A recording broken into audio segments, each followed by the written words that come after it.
Well, first of all, Romans chapter 12, verses 1 and 2, and it talks about renewing the mind, and you will know what the will of God is. So first of all, we can talk about a lot of smaller things that they're not going to matter unless you have a proper doctrinal foundation. You must understand the doctrines of Scripture with regard to missions, with regard to the local church, with regard to the kingdom of heaven. And so we need to, first of all, make sure we're moving within the realm of biblical teaching.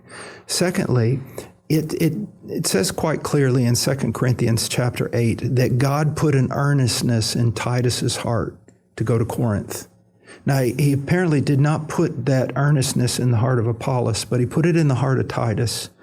And Titus was constrained. He had an urgency. You didn't have to push Titus to go. You would have had to chain him not to go. Okay? Then when we talk about being called into the ministry for an elder, if anyone aspires, desires the office. And so there's a subjective element. So once the church is taught biblically and the pastor's moving in the biblical realm of what the Bible teaches about missions, then there comes a thing of seeking God's will, of prayer, and of seeking to discern also providence. What is God doing? Who has God put before us? And to say, we're only going to do this or we're only going to do that, you can only say that when you're talking about biblical principles.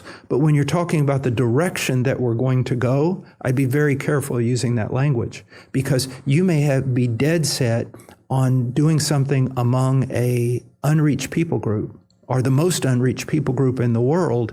And as you're discerning God's will in the way He's working in your church, you find out that you need to plant a church 25 miles away in a rural area in Illinois.